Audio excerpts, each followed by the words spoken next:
美食与风景的意义，不是逃避，不是躲藏，不是获取，不是记录，而是在想象之外的环境里去改变自己的世界观，从而慢慢改变自己觉得重要的东西。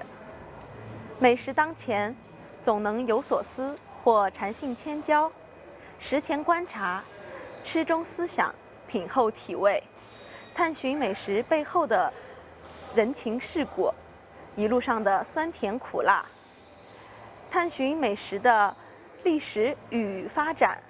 让我们一起走进今天的亚旅寻味之旅。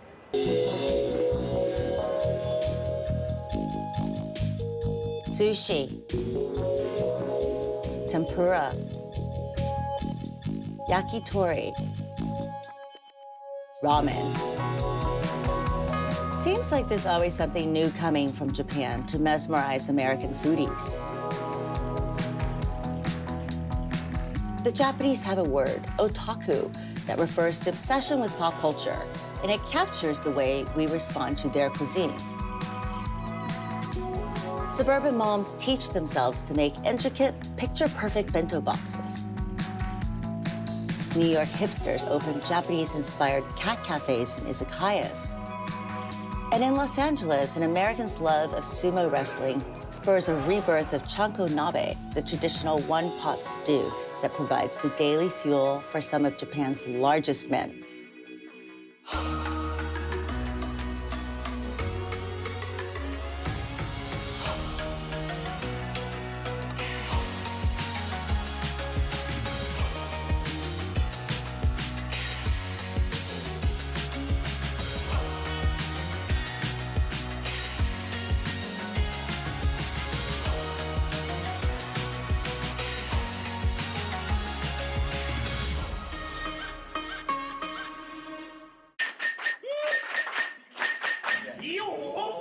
I've come to LA's Little Tokyo to learn how to make chanko nabe, the dish that helps sumo wrestlers bulk up before they get into the ring.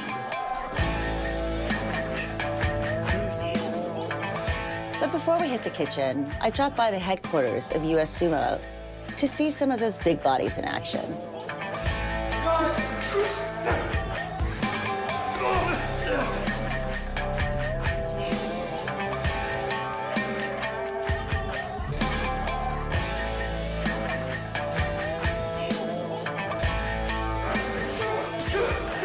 And you know what? I think I could hold my own in there.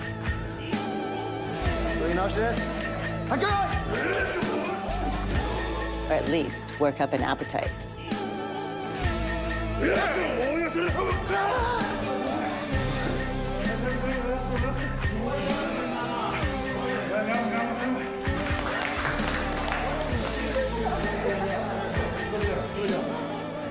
Sure, I weigh about 6 as much as my opponent, who's a world champion. And the sumo diaper doesn't come in my size. But hey, the bigger they are, the harder they fall, right?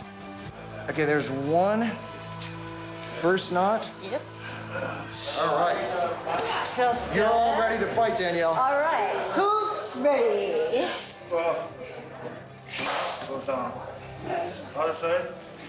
Yamba is the heaviest Japanese human being in recorded history, 600 pounds, versus Danielle, who's not even close. Who do you like? 80 pounds. Maybe 90. Okay.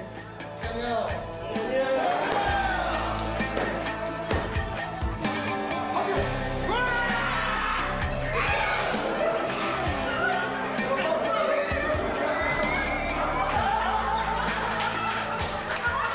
I just wanted to let him go easy because it'd be embarrassing for a girl to beat him, you know? Like the first big match, didn't want to ruin his confidence, but next time. After all that sparring, everyone's hungry. So I asked the sumo warriors, Yamba, Yama, and Takeshi, to show me how they make their staple cuisine, chanko nabe, and to explain the special properties of this one-pot vegetable and chicken stew.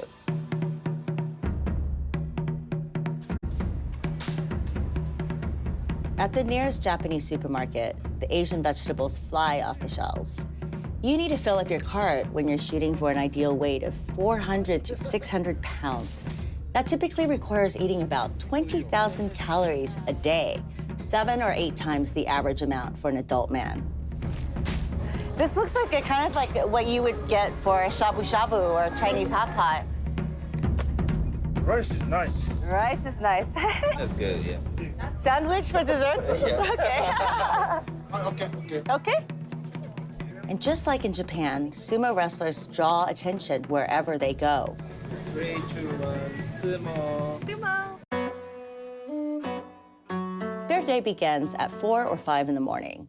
Their first meal around 11 a.m. is a supersized 10,000 calories, followed immediately by a nap to slow down their metabolism.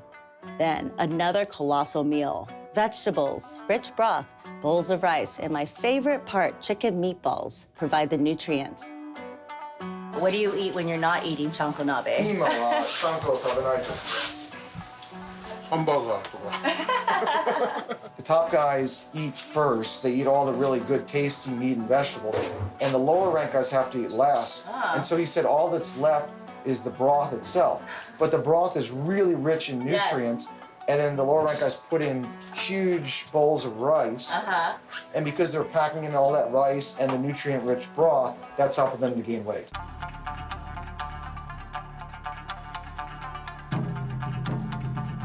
According to myth, chankonabe is made with chicken, since chickens stand on 2 feet, just like sumo wrestlers. I love how ritual and superstition add meaning to our daily grub. People believe the sumo wrestler can beat like devil or other something like this. So is cooking and learning how to make a chankonabe part of becoming a sumo? Yeah. Really? It's part of your job? Yeah. Oh. Literally. So when you're training to be a sumo wrestler, you're also learning how to make chankonabe? What other dishes can you make? Or what other dishes do you eat regularly? Actually, sumo wrestler is also a good chef. They know many recipes and they know true delicious food. Really? That's so Yeah. interesting. Yeah. はいどうぞ。Let's eat. Yes, good idea. Everybody sit down and have some delicious chankonabe made by our fellow resident celebrity sumo wrestlers. So maybe I won't give up my day job. As delicious as chankonabe is, I'd have to eat an awful lot of it to compete with these guys. But I've learned that sumo isn't just about winning in the ring. It's so much more than a sport. It's a discipline, a philosophy, and a way of life. On a daily basis, it honors the simple and soulful cooking that gives all of us strength.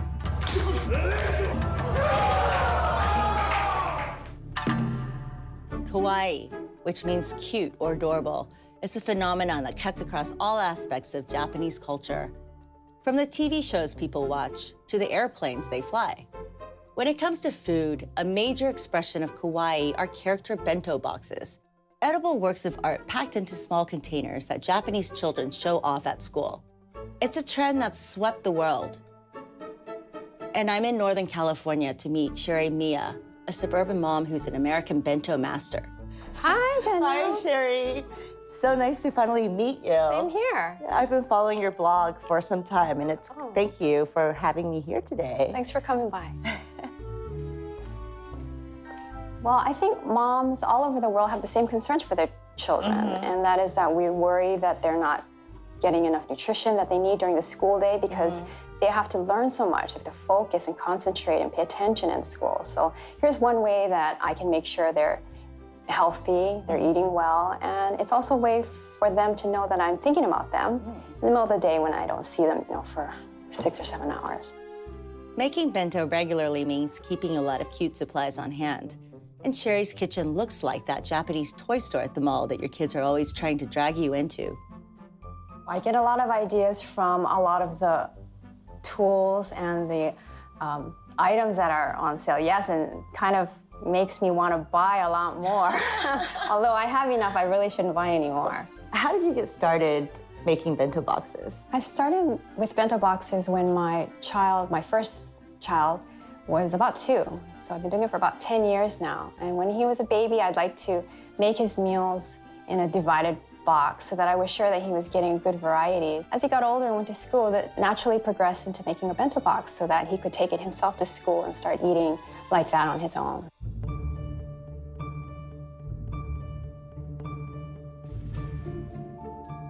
Sherry is among a growing group of moms around the world who have become bento stars by blogging about their passion, sharing tips, and showing off their latest creations. I decided to start a blog because when I first started posting pictures of the bento on Flickr, I noticed I was getting a lot of questions from the community, so that's why I started it. I've met people from all over the world. Working alongside Sherry, I'm receiving a masterclass in bento making. It's a fun, creative, and sometimes nerve-wracking art.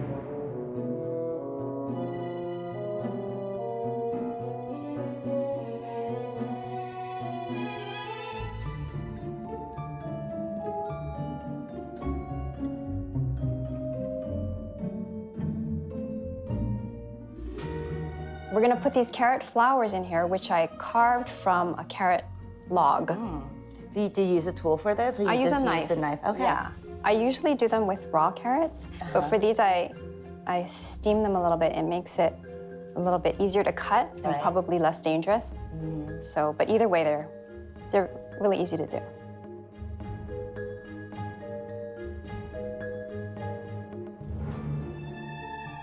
Okay, well, next we're gonna use some Okinawan sweet potato, which are purple. I love these. Very nice. This is a lot of fun. Yeah, so let's put some cherries in there. So just basically fill the rest of the Fill box the rest with of it up. fruit? 'Cause the fruit actually is the smallest portion anyway, so we just put that wherever it fits. Oh, that's very nice. Yours as Beautiful. well. Thank you. The boxes Sherry and I have made are truly adorable, kawaii to the max. But they're also a practical way of feeding her children. I thought I had to hide the kale in his oatmeal, but it turns out I didn't have to hide anything. He ate everything. That's great, and I think it's best for kids to know what they're eating and to embrace it as well. It's a really wonderful tool. I think is. it's great to get your kids in the kitchen and Yes. cooking. Sherry's bentos may be American, but they reflect her Japanese roots. Today's protein, teriyaki chicken, sliced thin for convenient school lunch eating. Chicken's one of my favorite proteins to put in bento because chicken is good cold or hot, and it goes really well with rice.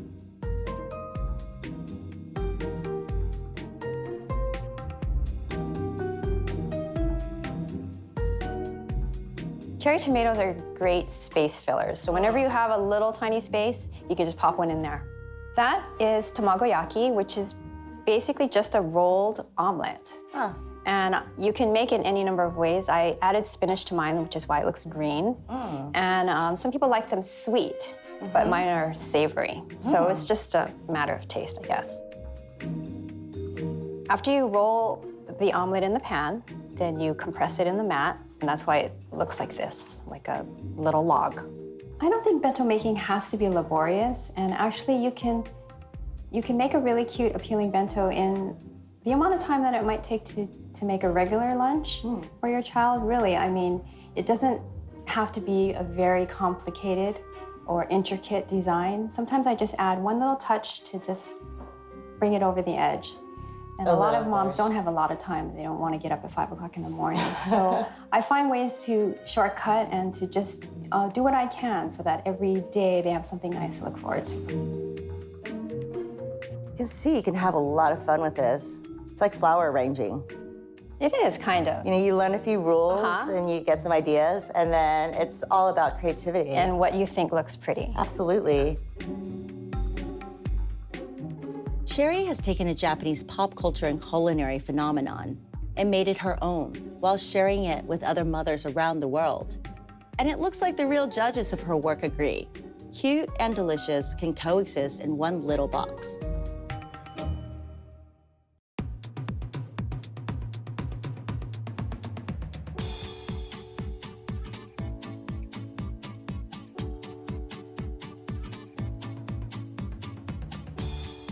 I'm on Manhattan's Lower East Side, where waves of immigrant history wash up against trendsetters in fashion, food, and art to experience the ultimate in culinary Kauai. A cat cafe. At Koneko, the first American example of this popular Japanese concept, you can eat jewel-like Japanese pastries and drink sake and the company of some of the world's cutest animals. And since they're rescue cats, you can even adopt a new companion before you finish your green tea cheesecake.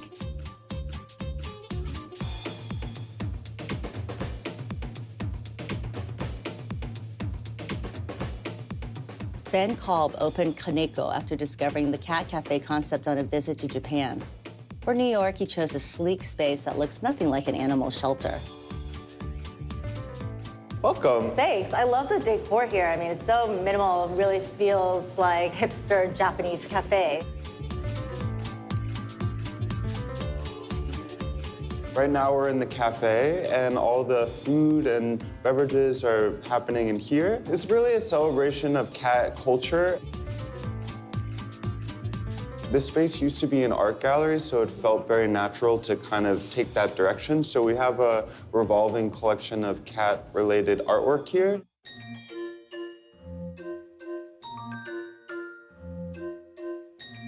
So the whole place is inspired by Japan. Japan has really pioneered the cat cafe concept over the past decade. So this place is really a celebration of Japanese culture as well. One reflection of that culture is Koneko's collection of Japanese cat toys, including Catzilla. They're definitely scarier than the real thing. So this is really the first of its kind in New York in terms of being a full realization of the cat cafe concept, which means having food and drinks incorporated into a space with cats. So it was definitely complicated to navigate. How did you get the Department of Health to agree with that? Basically by separating the two areas and having all of the food stored and prepared on this side and the cats doing their thing on the other side, this place kind of functions as two individual spaces, and that allowed us to rewrite some rules, I guess, with the health department, because there was no real precedent for something like this. Through this way is the cattery. Please come on in. Finally, I'm allowed into the cattery, where I meet the real stars of the show.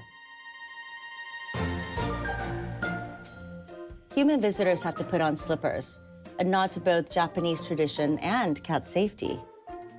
A big part of it is keeping the space, clean for the cats and making sure that no dirt and germs and stuff from the outside are coming in, because we really care about the cleanliness of the space and also the cat's health. Right. So that's a big part of why we ask people to take their shoes off, sanitize their hands, stuff like that. So please come on in. Oh, this is so fun. So the cattery is really inspired by my experiences and travels in Japan. I first went to a cat cafe a few years ago just out of curiosity before it started to become popular in the States and in Europe. And I was just really inspired by the idea, and that kind of set the foundation for this place. And in the early days of Koneko, I actually went back to Japan and went to over 30 cat cafes. Oh, really? To kind of study what is working best there and what wasn't working, and bring back all my findings and apply it to this place. How did cat cafes become so popular in Japan? I think in Japan, a lot of people have really small apartments, so they either can't have pets because of the rules of the building, or the apartment itself is just literally too small to have an animal. So I think that sparked the interest in people wanting to be around animals while not being able to have them in their homes. And also just the celebration of cats, I think, is very widespread in Asia, and they love, Hawaii culture, and cats kind of are emblematic of that. And what could be more kawaii than an adorable, adoptable tabby like Hobbs, who I spent some quality time with? Exploring Koneko further, you'll find a colorful salute to Japan's fetishization of everything feline. So this is the catio. Unfortunately, as you can see, it's not the prettiest day, but this is the outdoor space that we have. This is so nice. All of our favorite cats, Felix, Dr. Seuss, Garfield, and of course, Hello Kitty.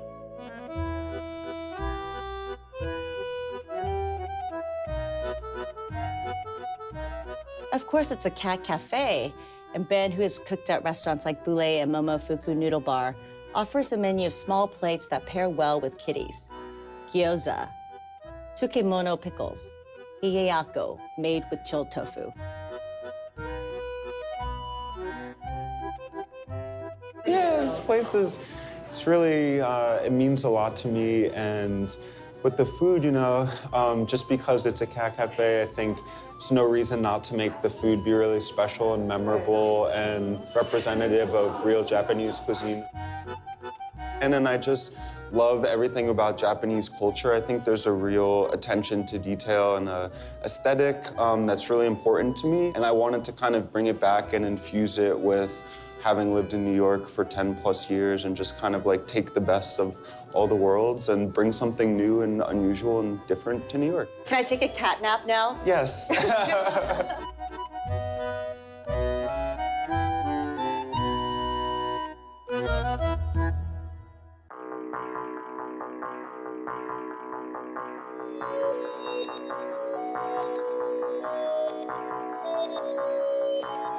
Crossing the Williamsburg Bridge into Brooklyn, I'm looking for signs of Japanese otaku obsession on New York's hipster frontier. I'm headed for Bushwick, where a Frenchman has poured his love of Japanese pop culture into a restaurant called Okiway and perfected a Western take on a Japanese staple, the savory pancake called okonomiyaki.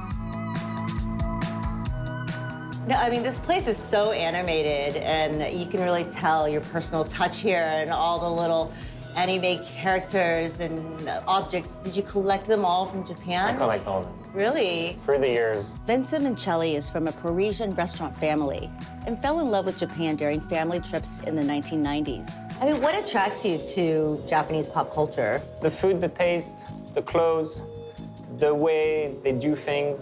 Yes. That's what the influence and the culture, that's what really appealed me. It's so interesting because always something new to learn.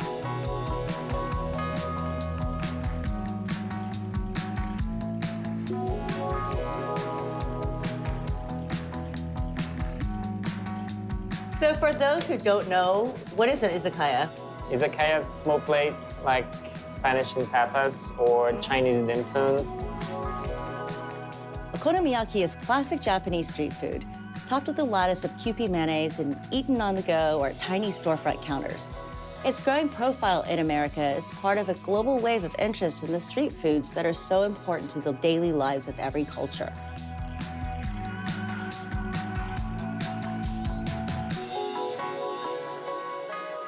Do you remember the first time that you had an okonomiyaki? Yes, I do remember. One of my best friends brought me to Tokyo and Shimokujizawa. And that was in great memories, because here we go. Yeah, 15 years so later, much we're here. so that you brought one here. Yes. And your menu, though, I mean, it's certainly not an authentic izakaya menu. It seems like it's really influenced by global culinary trends. From like trends, from my travel, from my palate. I want to bring some Japanese ingredients and make it like a little more interesting, more Americanized, a little more Bushwick, we can say.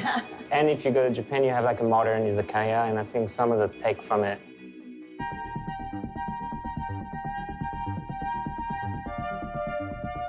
Versions of okonomiyaki have been served in Japan for centuries, and distinct regional variations have developed.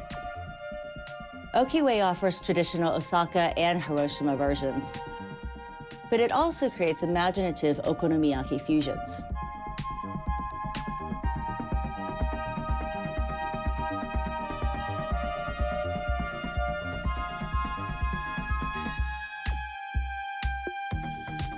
But there's also lots of regional styles, and I've certainly never heard of like a Mexican Osaka okonomiyaki. I mean, where did that come from? So the Mexican Osaka, I do love Mexican food.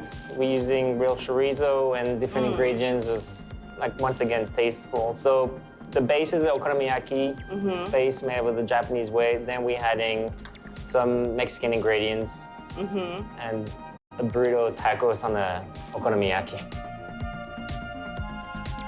So who are most of your customers? Are they locals or? Locals, in the range of 25, 35, young professional. People who like food, people who like to Have a good time? have a good time. Yeah. Exactly. But we're here to educate people. Right. So to get new flavor and get a new dish and a plate for people who didn't know. And I think people really like it. I feel like Japanese pop culture has had such an influence on American cuisine and just American lifestyles. Just it's growing more and more, and there's this like hipster aspect of Japanese culture that just penetrates, especially in the food world. You know, I mean, how did you bring your interpretation, all of your travels across Japan to this izakaya? I think all the influence come from different country and they come like from Japan because it's really the base, ingredient, food, all what's on the wall and bring it to Brooklyn where I live. And I've spent most of my time. So I want to bring what I have in my house pretty much and bring it to the restaurant. So it's my second home. Really? So your house looks like this? You have like lots of More cluster. toys and bottles of sake. Maybe not the sake, but a lot of Japanese toys and newspapers. Japanese newspaper, Japanese magazine, clothes. Wow. Yeah, So are you a Japanophile? we can say that. Yeah. We can say otaku or... So you're more like Japanese than you are French, perhaps. I will say I'm more inside. New Yorker, Japanese, and French. That's like a good influence of three different... Right. It's a good cocktail.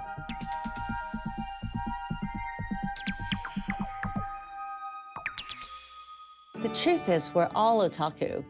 Our obsessions define us. The difference is that while we in the West often try to hide them, the Japanese live by them, bringing them out into the open and celebrating them. And maybe that's why Japanese popular culture and cuisine appeal to us so much. They touch the obsessive in all of us, the childlike side of us that wants to indulge our appetites and passions. Whether your passion is for watching very large men throw one another around, for turning the contents of your refrigerator into storybook scenes, or eating in the company of cats, the Japanese say, fine by us. Just make sure you're well fed while you're doing it.